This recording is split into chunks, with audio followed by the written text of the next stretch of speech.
Art is calling from Alberta. Go ahead, Art. David, on past BNN appearances, you have indicated that you use stops. And I wonder if you could comment on the following questions. Do all of your present positions have stops? Do you apply stops when you buy a security? And do you use a percentage on stops, such as 20% below the market price? Right. Thank you. Okay, so Art, all good questions. So first of all, do we use stops? We use stops on all of the positions we invest in. Half the battle is knowing when to sell. And stop losses help to make sure that little mistakes don't turn into big mistakes. We can all rationalize why something should be doing better and why we should be patient for it to come back.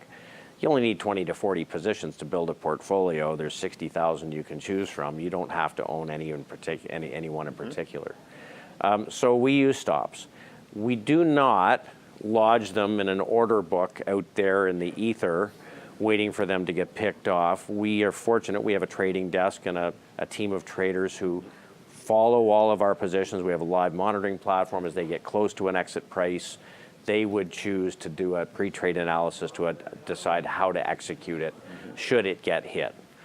So it's something that allows us the ability, in the absence of a bid, like a break in liquidity, to step back. We're not going to push something over a cliff. So that's the second question. On the third question, there's lots of ways you could set stops.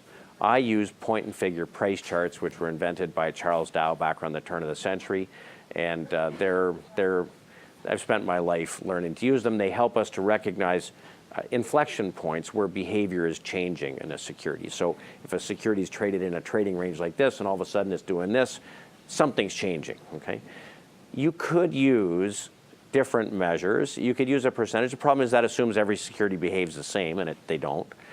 I think for a longer-term investor, you could use the 150-day moving average. Which stocks do pull back to the 150-day moving average from time to time. If things are continuing to go well, they generally will hold the 150-day moving average. So that might be a good one for a long-term investor. Okay. Brad in Sudbury, go ahead, please. Yes, could I have David's thoughts on Google, please? Okay. And does he own it?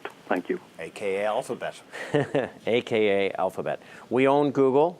I will say one of the most important themes in this market are the big internet content companies. And so we are investors in Google, Facebook, and a number of others. I own the stock currently. Our stop right now would probably be somewhere around $820.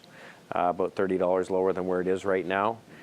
This is basically a skunk works. I mean, the things that they have going on inside this business are quite remarkable, not to mention their key businesses, which are doing remarkably well. So I think this is a theme investors really have to be invested in. Okay. Alan in Pickering, Ontario, go ahead, please. Give me your take on Whiting Petroleum and the whole sector. It's been taking a hit for the last few months. Thank you. So this is actually really important for Canadian investors. The energy sector started getting hit in June of 2014. It got creamed into the January of 2016, where oil hit $25 a barrel. If you look at the history of collapses, if you look at the collapse in technology shares in the early 2000s, 66%. If you look at the collapse in bank shares, 66%, 2009. You look at the collapse in energy in 1985 and 1991, about 66%. In all four cases, you had a 12 to 14 month bounce. That's people saying, I want my money back.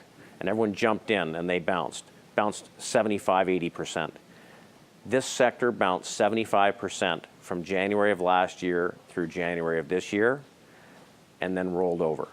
I would say, based on our work, the sector is technically broken. Breadth, or the percentage of stocks performing well, is contracting, meaning money's leaving the space. Whether it's energy service, refiners, or service companies, I think that there's risk here. And some of the best companies are still holding on, but a lot of them are getting hurt. And so I'd be very careful here. We got to take a break. We're going to have David's top picks after this, including a technology name and a giant U.S. financial. You're watching Market Call on BNN.